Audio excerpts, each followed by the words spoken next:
I've got to share something with you, my mental condition, because it's clearly affected my reporting.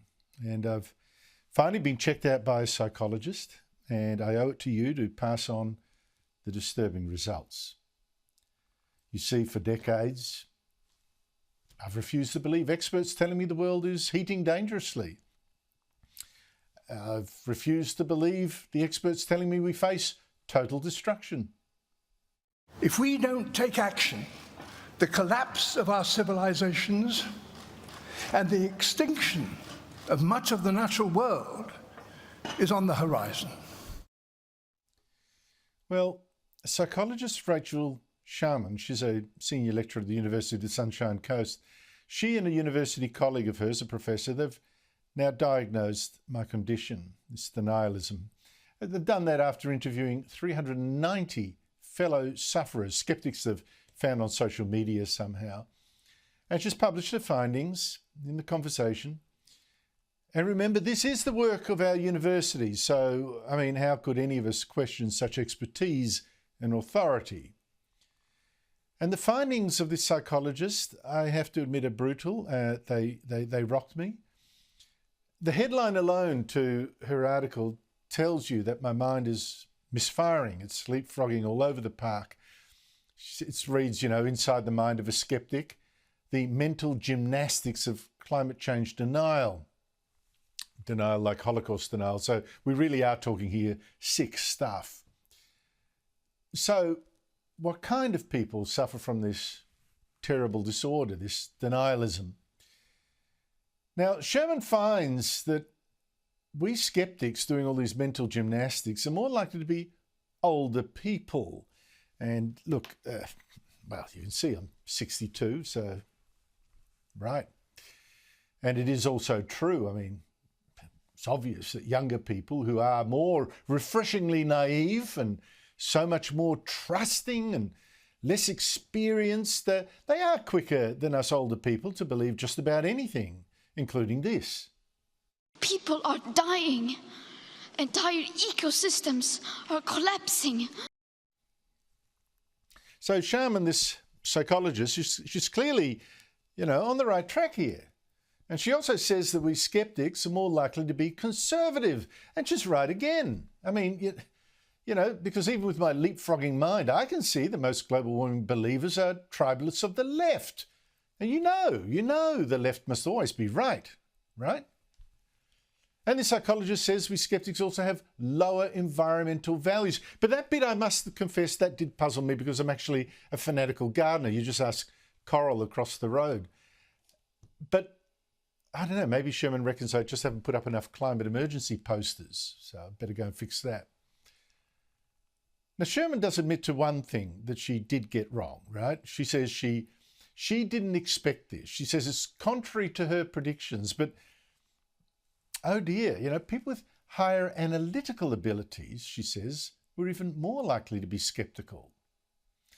And it seems, I had no idea that people with higher analytical abilities, high analytical abilities, were a problem here. I mean, but I guess I see it now. I mean, why don't skeptics just accept what they're told instead of analysing things and testing them?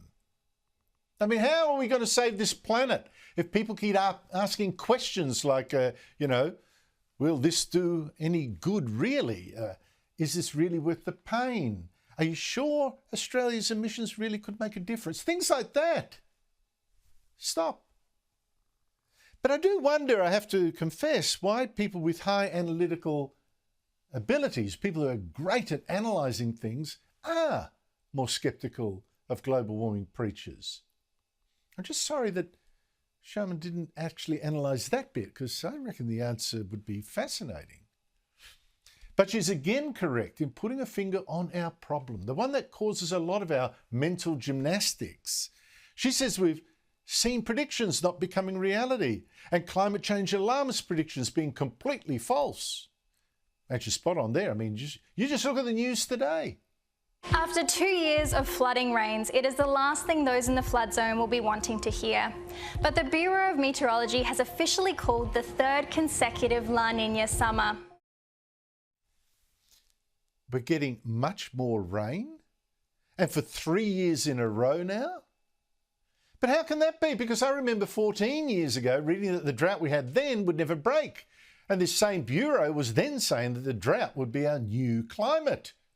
Well, Tim Flannery, later our first climate change commissioner, he claimed this in 2007. Even the rain that falls isn't actually going to fill our dams and our river system.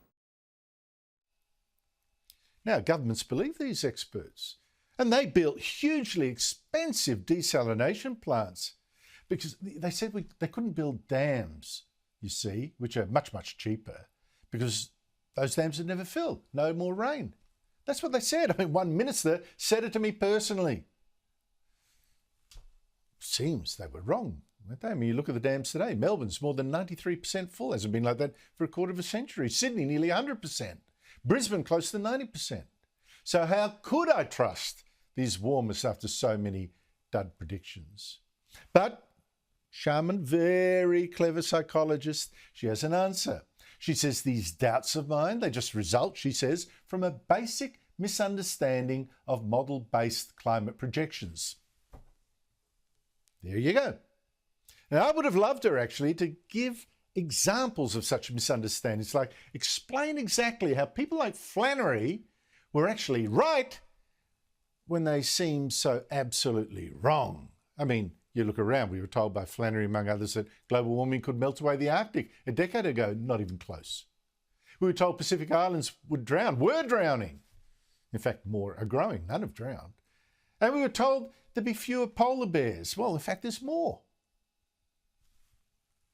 Just my sick mind talking, and I apologise to you. I apologise for passing on my doubts when really I'm just so old that I question things.